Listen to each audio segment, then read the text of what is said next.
Të nderuar televizionistë, përshëndetje, do të jemi bashkë në këtë edicion informativ këtu në Drita Televizion. Ju njohim me zhvillimet e ditës. Kryeministri i vendit Edi Rama ka njoftuar se ish uzina e autotraktorëve në Tiranë do të riaktivizohet për të shërbyer në prodhimin e uniformave dhe montimin e mjeteve të blinduara. Gjatë takimit me banorët e njësisë numër 1, Rama u përballë edhe me një debat lidhur me nivelin e korrupsionit i ngritur nga një prej tyre.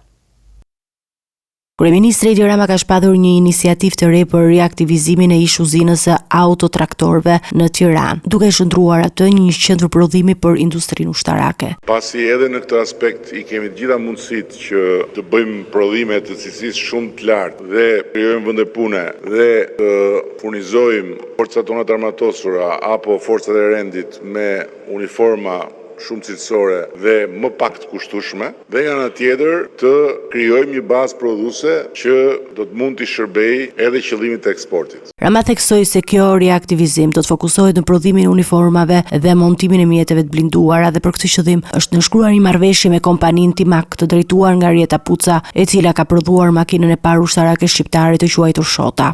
Unë besoj që duke e pa Arjetën nuk ju shkon mendja që këtu do ketë një shpërthim, apo jo? Kështu që s'keni pse shqetësoheni. Do prodhojmë makina ushtarake për ushtrin, për policin, zjarr fikse etj, edhe do t'i eksportojmë. Që takimit me banorët e njësisë numër 1 të Tiranës u zhvillua një debat ku një prej banorëve ngriti shqetësim për nivelin e lartë të korrupsionit në vend, çka solli një reagim të drejtë për drejtë nga kryeministri. Jemi ne të dy dhe ne të dy të shkojmë deri në fund kësaj pune, as nuk diskutohet. Bashkë unë me ty në mbështetjen tënde deri në fund. Takimi përfundoi me një shkëmbim pikpamjesh mes Ramës dhe qytetarëve të pranishëm.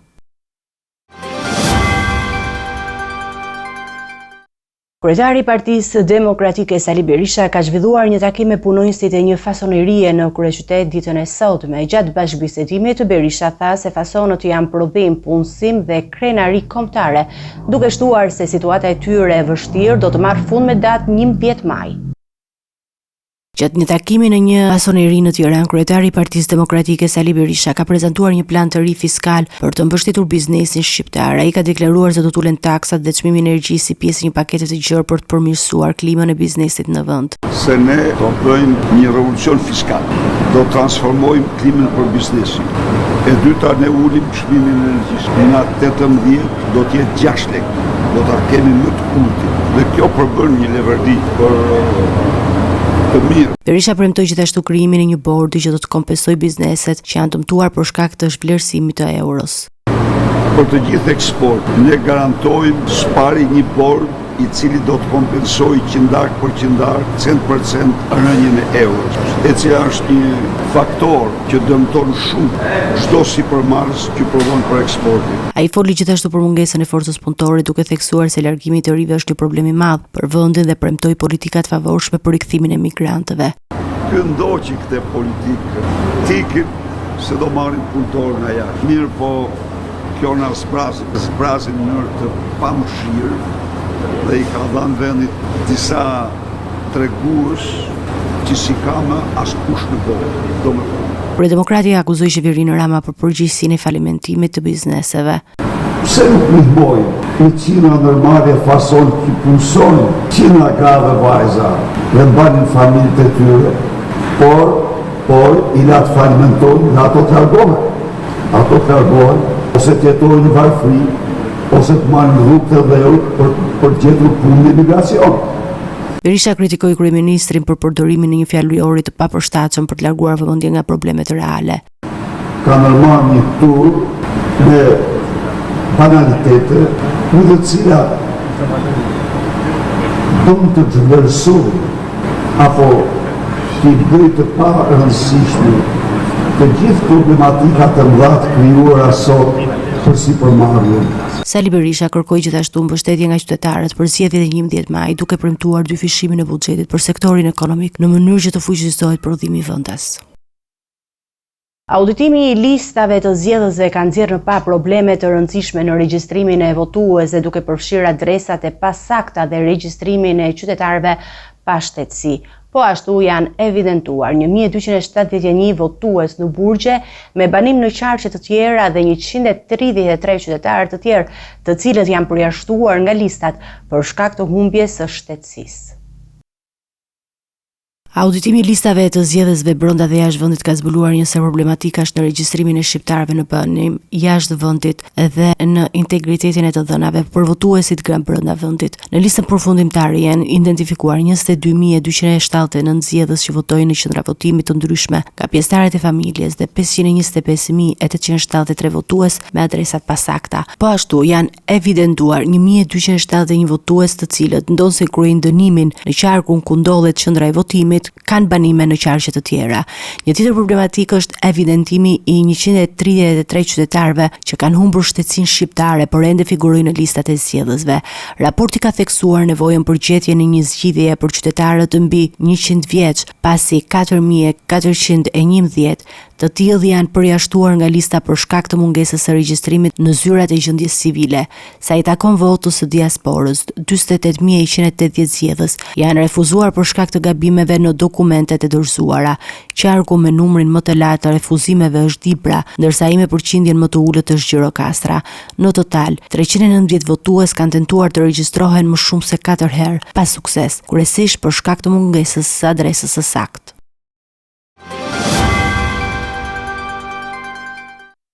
Të me të tjera informacione, policia e Vlorës ka mbetur pa ndonjë informacion të rëndësishëm pas vrasjes së 58 vjeçarit Renato Hoxha, i cili u qellua për vdekje rreth 24 orë më parë. Hetuesit po shqyrtojnë dëshmitë të afërmve dhe të komshinjve, të cilët e përshkruajnë si njëri pa konflikte, ndërkohë që kamerat e sigurisë janë duke u analizuar për të identifikuar autorët.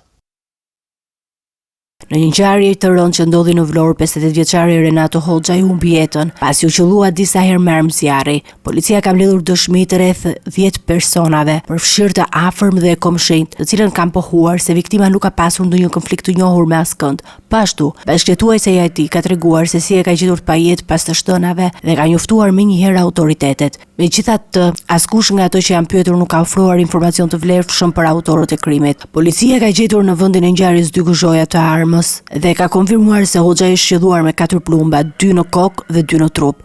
Ngjarja ka ndodhur rreth orës 06 mëngjesit, kur ai ishte duke u kthyer në shtëpi nga puna e tij si roje në një objekt ndërtimi. Hetuesi kanë filluar analizimin e kamerave të sigurisë në zonën përreth për të marrë më shumë informacione që mund të ndihmojnë në zbardhjen e ngjarjes dhe identifikimin e autorëve. Megjithëse pista e hetimit përfshin mundësinë e një konflikti të fshehur, ende nuk ka asnjë informacion të sigurt rreth motiveve. Familjarët dhe bashkëjetuesja Hoxhait janë të tronditur nga humbja e tij e papritur dhe kërkojnë që drejtësia të vijë për viktimën. Deri tani hetimet janë ende në fazën fillestare dhe nuk është identifikuar asnjë person i dyshuar.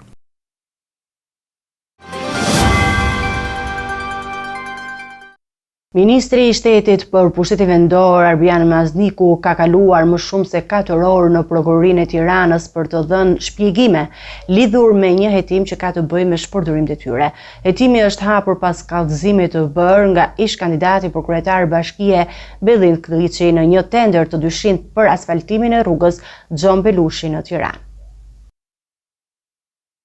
Arbian Mazniku, Ministri i Shtetit për Pushtetin Vendor dhe drejtues politik i qarkut Elbasan, ka dëshmuar për më shumë se 4 orë në Prokurinë e Tiranës lidhur me hetimet dhe shpërdorim detyre. Ky hetim është hapur pas një kallëzimi të bërë nga Bellin Kliçi në kohën kur ai garonte në postën e kryetarit të Bashkisë së Tiranës, duke denoncuar një tender të dyshimt për asfaltimin e rrugës Xhon Belushi. Asfaltimi u krye në një periudhë kur tenderi ishte ende i hapur dhe nuk ishte shpadur ende një kompani fituese. Ky veprim ngriti dyshime për abuzim me procedurat dhe u anulua pas denoncimit. Në hetim është vënë gjithashtu edhe administrata e bashkisë, pasi ka rezultuar se Arbian Mazniku, në cilësinë e nënkryetarit bashkisë në ato kohë, ka qenë autoriteti kontraktor i këtij projekti. Sipas informacionit të siguruar nga burimet pranë prokurisë, Mazniku është thirrur për të sqaruar detajet mbi rolin e tij në procesin e tenderit dhe për të dhënë shpjegime lidhur me procedurat e ndjekura. Hetimet kanë treguar se tenderi u anulua për shkak të abuzimeve të mundshme, por tashmë janë në proces analiza dhe verifikime për të zbardhur çdo shkelje të mundshme të ligjit. Po ashtu, prokuria është duke shqyrtuar mundësinë e kalimit të dosjes në SPAK për kompetencë më të specializuar, pasi ka disa indicie dhe ka prova që sugjerojnë mundësinë e kryerjes së veprave penale nga disa funksionarë të tjerë të administratës publike. Ky hetim ka ngritur pikpyetje mbi procedurën e ndjekur në Bashkinë e Tiranës dhe mundësinë e abuzimit me fondet publike, duke bërë këtë çështje të ndjeshme dhe me interes të gjerë publik. Agim Hasa, i dëgjai kandidates për deputete Silva Hasa, shoqëruar nga policia e Fierit në ndryshime se po mblidhte vota për mbesën e tij. Aksioni u realizua pas informacioneve operative, ku gjatë kontrollit u gjet dhe një blok me shënime të lidhura me procesin zgjedhor. Materialet për këtë rast i kaluan në prokurori, ndërsa policia reagoi ndaj pretendimeve të Gazmend Bardhit për presion ndaj familjarëve të kandidates. Agim Hasa, i dëgjai kandidatës për deputete nga koalicioni i Partisë Demokratike, Aleanca për Shqipërinë Madhështore, Silva Hasa, shoqëruar nga policia e Fierit, pas dyshimeve se po mblidhte vota për mbesën e tij. Aksioni i policisë u zhvillua pas informacioneve të siguruara në rrugë operative dhe u realizua në orën 19:20. Gjatë kontrollit të bërë ndaj tij, u gjet një blok me shënime që përmbante informacione në lidhje me procesin zgjedhor. Pas shoqërimit për disa minuta në komisariat, Hasa u ula i lirë. Për rastin materialet i kaluan prokurorisë së Fierit për hetime të mëtejshme. Ky aksion ka nxitur reagimin e Gazmend Bardhit, një nga përfaqësuesit e opozitës, i cili ka pretenduar se policia ka ushtruar presion ndaj familjarëve të kandidates Hasa.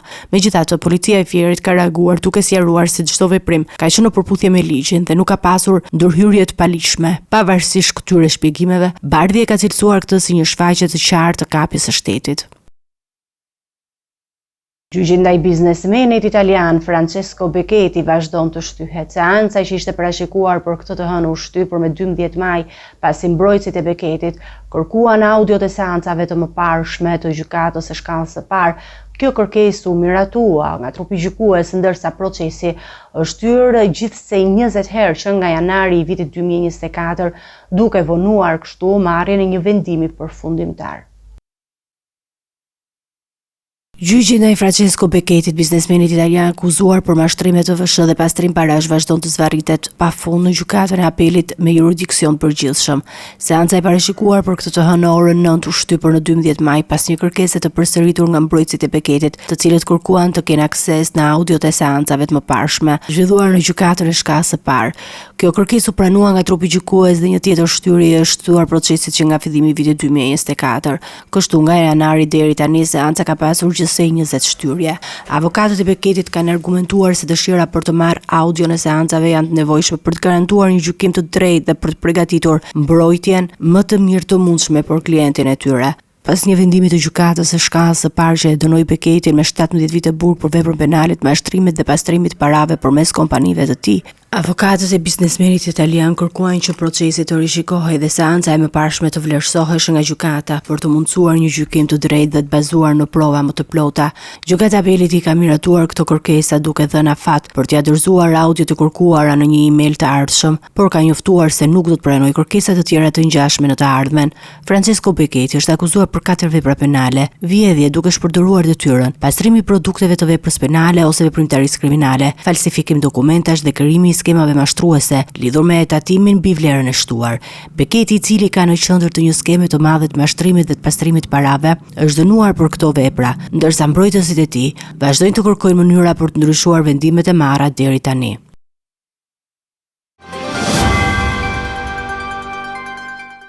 Safet Gjici, ish kryebashkiaku i Kukësit, ka apeluar vendimin e gjykatës së Elbasanit që refuzoi kërkesën për lirimin e parakohshëm. Avokati i tij ka kërkuar caktimin e ekspertëve mjekësor për të vlerësuar gjendjen shëndetësore dhe nevojën për trajtim jashtë burgut. Seanca e radhës është caktuar për në 12 maj, ku pritet një raport nga ekspertët për rrezikun që mund të paraqesë qëndrimi i tij në qeli. Safet Gjici, ish kryebashkiaku i Kukësit, ka apeluar në apelin e jurisdiksionit përgjithshëm pas vendimeve të gjykatës së Elbasanit që refuzoi kërkesën e tij për lirim të parakohshëm. Avokati i tij Përparim Kulluri ka kërkuar nga gjykata caktimin e ekspertëve mjekësor që të vlerësojnë gjendjen shëndetësore të klientit të tij dhe nëse ai mund të marrë trajtim të duhur në burg. Kërkesa u pranua dhe seanca e radhës është caktuar për në 12 maj, ku pritet që ekspertët të paraqisin aktet e tyre dhe të informojnë gjykatën nëse qëndrimi i Gjicit në qeli paraqet rrezik për jetën e tij. Gjici është dënuar për shpërdorim detyre dhe korrupsion pasiv nga apeli i GKK-s pas një procesi të gjatë gjyqësor. Ai u arrestua në qershor të vitit 2023 dhe u dënua me 4 vite e 6 muaj burg, dënim i cili u reduktua në 3 vite për shkak të gjykimit të shkurtuar. Gjici ka kërkuar lirim të parakohshëm duke argumentuar se ka probleme shëndetësore të rënda duke përfshirë diabetin dhe probleme me zemrën. Në tetor 2024 ai ka paraqitur kërkesën për lirim parakohe, duke theksuar nevojën për trajtim mjekësor jashtë burgut. Gjici është i njohur për lidhjet e tij me aferën seksuale që ndodhi në zyrën e tij dhe që çoi në dënimin e tij, së bashku me Alma K nga apeli i GJKK-s. Ky rast ka tërhequr vëmendjen publik dhe ka shtuar tensionin në procesin gjyqësor ndaj tij.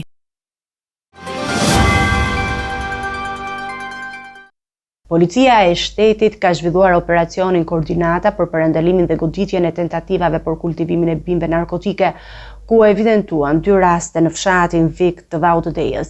Dronët arritën të identifikojnë dhe zbulonin zonat e fshehura në pyll me lëndë narkotike, teksa autorët e kultivimit mbeten ende të panjohur dhe po vijojnë hetimet aktive. Në kuadër të operacionit të koduar Koordinata, e cila ka si objektiv parandalimin dhe goditjen e tentativave për kultivim të bimëve narkotike, policia e shtetit ka goditur 2 raste të kultivimit të bimëve narkotike në fshatin Vik të Vaut të Dejës. Operacioni u realizua në përdorimin e teknologjisë si dron dhe si rezultat u zbuluan në 2 zona të fshatit 2200 bimë të dyshuar narkotike kanabis sativa të kultivuara në tokë, si dhe 578 fidan të dyshuar të njëjtit lloj narkotiku të kultivuar në kubik. Policia ka sekuestruar një pjesë të bimëve dhe fidanëve si prova materiale, ndërsa pjesa tjetër e tyre është azgjësuar me djegje. Aktualisht vjen puna për identifikimin dhe kapjen e autorëve të kultivuar të këtyre bimëve narkotike.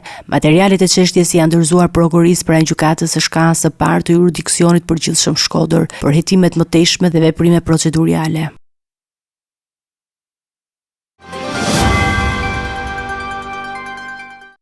Me të tjera informacione do të kalojmë në zhvillimet nga rajoni. Gjykata themelore e Prishtinës ka lëshuar një fletë arresti për Milan Radojčić, gjyqkurietari i Partisë Serbe Lista Serbe, me 19 shtetas të tjerë serb të dyshuar për krime lufte kundër popullatës civile gjatë periudhës 1998-1999. Gjykata themelore e Prishtinës ka lëshuar një fletë arrestim për Milan Radojčić, ish-nënkryetari i Partisë Serbe Lista Serbe, dhe 19 shtetas të tjerë serb, të cilët akuzohen për krime lufte kundër popullatës civile gjatë periudhës së luftës në Kosovë. Sipas dokumentit të lëshuar më 15 prill, Radojčić dhe të tjerët dyshohet se kanë qenë pjesë e një grupi që ka kryer vrasje dhe abuzime ndaj civilëve shqiptar. Sipas fletarrestimit, gjatë periudhës 7 deri 10 maj 1999, në fshatin Ura e Taliqit në Gjakov, forcat ushtarake dhe policore serbe, përfshirë Radojčićin, hynë në shtëpitë e shqiptarëve. I ndan burrat nga gratë dhe fëmijët dhe vranë gjithsej 106 civil shqiptar. Trupat e viktimave u gjetën më pas në një varrezë masive në Batajnic, Serbi. Ky grup, sipas dokumentit, arrestoi dhe burgosi më shumë se 300 civil shqiptar, të cilët u mbajtën në kushte të papranueshme dhe u dërguan më vonë në burgje të tjera të Kosovës. Përveç këtyre akuzave për krime lufte, Radojčić kërkoi gjithashtu për sulmin e armatosur në Banjisk të Zveçanit në shtator të vitit 2023, për të cilin ai ka marrë përgjegjësinë. Ky sulm, që Kosova e konsideron si një akt terrorist, është përfolur edhe për përfshirjen e Serbisë, një akuzë që Beogradi e mohon.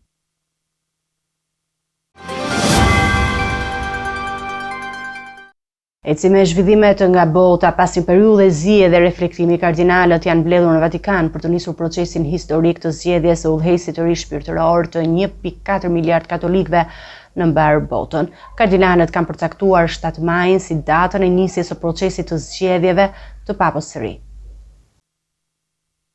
Kardinalët me rroba të kuqe kanë përcaktuar 7 majin si datën e nisjes së konklavës, ku do të zgjidhet pasardhësi i Papa Franceskut, i ndjer më 21 prill. Takimi i 10 princave të kishës nisi në orën 09 në Vatikan, në një kohë kur spekulimet rreth afatit të procesit sekret ishin të shumta, pas përfundimit të 9 ditëve të zgjedhjeve zyrtare. Nga 252 kardinalë të thirrur në Rom, vetëm 135 janë në moshën 80 vjeç dhe kanë të drejtë vote për Papën e Ri. Ata përfaqësojnë kontinente të ndryshme dhe shumë prej tyre kanë nisur të njihen më nga afër gjatë 4 kongregacioneve të përgjithshme të zhvilluara javën e kaluar. Deri tani mungojnë të dhënat e qarta për një favorit, ndërsa kardinali spanjoll Jose Cobo, në një intervistë për El País, deklaroi se nëse Francesku ishte papa i surprizave, edhe kjo konklav pritet të jetë po aq e papritur. Papa Francesku u përcoll me nderime të shtunën në një ceremoni madhështore që mblodhi 400.000 besimtar dhe personalitete botërore në sheshin e Shën Pietri. Vendi i tij i pushimit është vendosur jashtë mureve të Vatikanit, në Bazilikën Santa Maria Maggiore, në përputhje me prullësinë që karakterizoi shërbimin e tij. Ndërkohë, Emrat më të përfolur për fronin papnor janë sekretari i shtetit të Vatikanit, kardinali italian Pietro Parolin, i ndjekur nga filipinasi Luis Antonio Tagle dhe kardinali Peter Turkson nga Ghana. Gjithashtu përmenden Pier Battista Pizzaballa, Robert Sara dhe Matteo Zuppi si kandidat potencial. Procesi i votimit, që do të zhvillohet në Kapelën Sistine nën afresket e Michelangelos, është rreptësisht sekret dhe mund të zgjasë disa ditë. Çdo ditë parashikohen 4 raunde votimi, derisa një kandidat të fitojë shumicën prej 2/3. Në një deklaratë të fundit ish presidenti Donald Trump i bëri thirrje Rusisë që të ndalë sulmet në Ukrainë, ndërsa sugjeroi se presidenti Zelenski mund të jetë i gatshëm të lëshojë Krimen në këmbim të paqes, ndërkohë planet europiane dhe ukrainase favorizojnë shtyrjen e diskutimeve territoriale deri pas arritjes së një armpushimi. Presidenti Amerikan Donald Trump i kërkoi të dielën Rusisë të ndalojë ofensivën ndaj Ukrainës dhe aludoi se presidenti i Ukrainës Volodymyr Zelenski mund të jetë i hapur për të hequr dorë nga Krimea si pjesë e një marrëveshje e paqeje. Nga New Jersey, ku foli për gazetarët, Trump shprehu zhgënjimin e tij për vazhdimin e sulmeve ruse dhe tregoi se takimi i tij me Zelenskin, i zhvilluar një ditë më parë në Vatikan, kishte kaluar në mënyrë pozitive. I pyetur rreth mundësisë së dorëzimit të Krimes, gadishullit të detit të zi të aneksuar nga Rusia në vitin 2014, Trump tha: "Mendoj se po. Krimea është marrë 12 vjet më parë." Ai fajsoi për këtë zhvillim ish presidentët Barack Obama dhe Joe Biden, duke theksuar se Krimea u mor pa qelluar asnjë plumb dhe duke shtuar: "Kjo është lufta e Bidenit, jo lufta e Trumpit." Sipas Trumpit, përpjekjet aktuale të Washingtonit për të ndërmjetësuar një zgjidhje për konfliktin 3-vjeçar në Ukrainë përfshin njohjen e kontrollit të Rusisë mbi Krimen dhe disa territore të tjera të pushtuara. Ndërkohë, planet evropiane dhe ukrainase favorizojnë shtyrjen e diskutimeve territoriale deri pas arritjes së një armpushimi. Lidhur me Zelenskin, Trump deklaroi: "E shoh më të qetë, besoj se ai e kupton situatën dhe dëshiron të arrijë një marrëveshje." Ndërkohë, sekretari amerikan i shtetit, Marco Rubio, paralajmëroi se administrata Trump mund të tërhiqet nga përpjekjet për ndërmjetësim nëse palët nuk tregojnë përparim. "Duhet të ndodhë së shpejti," tha Rubio në emisionin Meet the Press të NBC-s. "Nuk mund të investojmë pafundësisht kohë dhe burime pa një perspektivë konkrete për sukses." Në një deklaratë të fundit, presidenti rus Vladimir Putin ka lavdëruar për kushtimin e trupave të Koresë së Veriut në mbrojtjen e rajonit të Kurskut nga sulmet ukrainase pas konfirmimit të parë nga Penjami për dislokimin e trupave në Rusi. Presidenti i Rusisë, Vladimir Putin, ka shprehur mirënjohje të thellë për trupat koreano-verior që po luftojnë në rajonin e Kurskut në Rusi, duke i vlerësuar ata për heroizmin dhe për kushtimin që treguan në mbrojtjen e këtij territori. Ky reagim erdhi pas konfirmimit të parë nga Korea e Veriut se kishte dislokuar trupa në Rusi, duke bërë të ditur për herë të parë një angazhim të tillë të Penjanit në këtë konflikt të vazhdueshëm.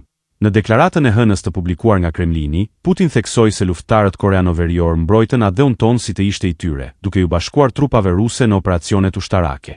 Ai vlerësoi kontributin e tyre në rikthimin e rajonit të Kurskut, i cili ishte nën kontrollin e forcave ukrainase për një periudhë të shkurtër gjatë vitit të kaluar.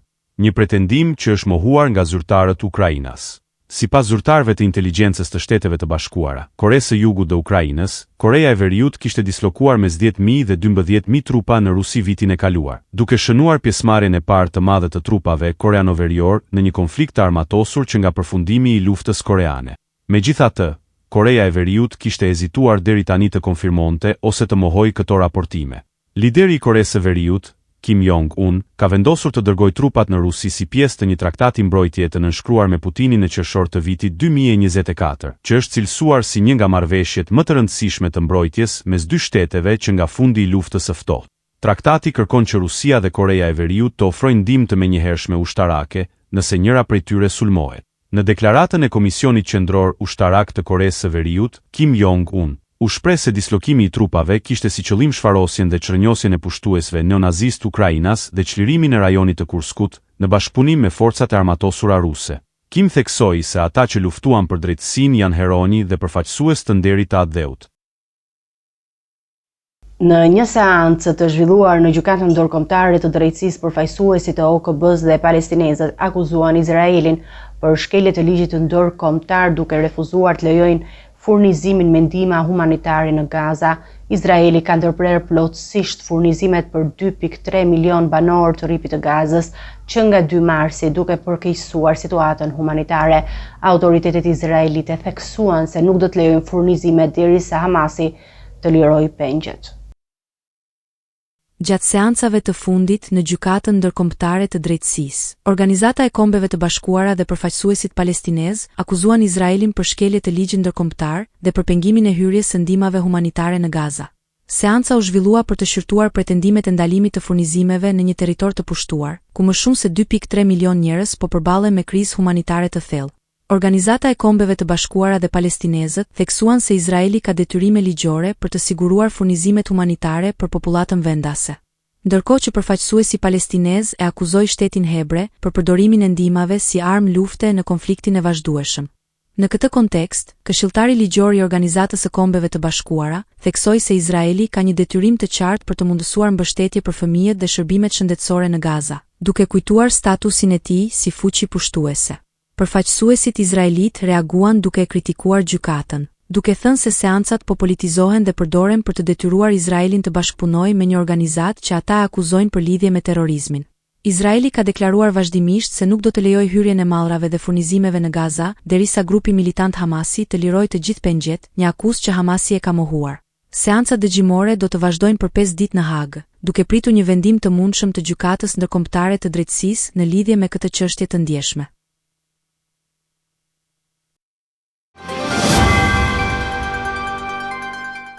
Të nderuar teleshikues, do të njihemi me parashikimin e motit. Territori shqiptar për datën 29 prill do të ndikohet nga kushte atmosferike të qëndrueshme, me alternime kthjellimesh dhe vranësirash kalimtare. Në pjesën veriore dhe lindore të vendit, mund të ketë rreshje shumë të izoluara shiu gjatë pasdites. Temperatura minimale pritet të zbresë deri në 10 gradë Celsius, ndërsa ajo maksimale pritet të arrijë deri në 24 gradë Celsius në zonat e ulta perëndimore. Era do të fryjë lehtë deri mesatare nga drejtimi verilindor, me shpejtësi 5 deri në 10 metër për sekond, në Bregdet her pas here deri në 13 metër për sekond. Deti parashikohet me dallgëzim të ulët 2 deri në 3 ball. Temperaturat minimale dhe maksimale për disa nga qytetet kryesore të Shqipërisë do të jenë si më poshtë. Shkodër 10 deri në 22 gradë Celsius. Kukës 9 deri në 21 gradë. Peshkopi 8 deri në 20 gradë Celsius. Tiranë 12 deri në 24 gradë. Durrës 13 deri në 24 gradë. Kavaj 12 deri në 23 gradë. Elbasan 11 deri në 23 gradë Celsius. Berat 11 deri në 24 gradë.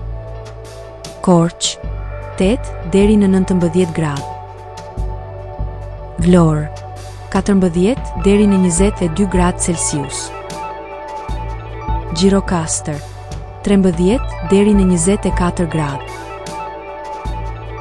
Sarand 14 deri në 23 gradë Celsius. Territori i Kosovës për datën 29 prill do të karakterizohet nga mot pjesërisht i vranët, me intervale me diell gjatë paradites dhe mundësi për rreshje të lehta lokale në pasdite, veçanërisht në zonat kodrinore. Temperatura minimale do të zbresë deri në 8 gradë Celsius, ndërsa ajo maksimale do të arrijë deri në 20 gradë Celsius.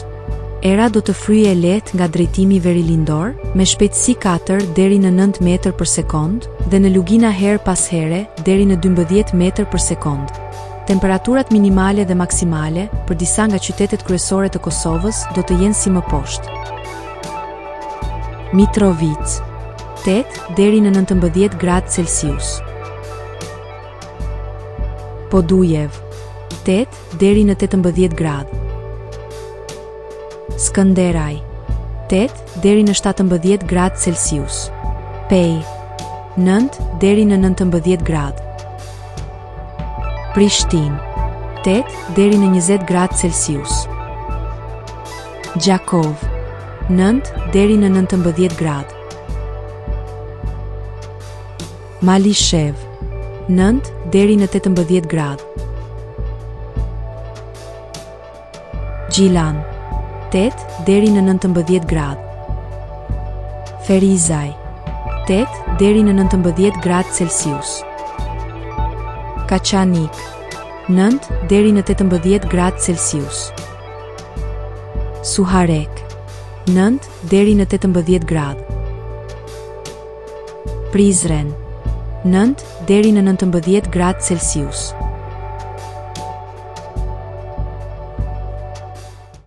Ishte gjithçka e përgatitur në këtë edicion informativ. Ju falenderit për mundjen tuaj. Bashkëtakohemi në edicione të tjera. Deri atëherë, miru takofshim.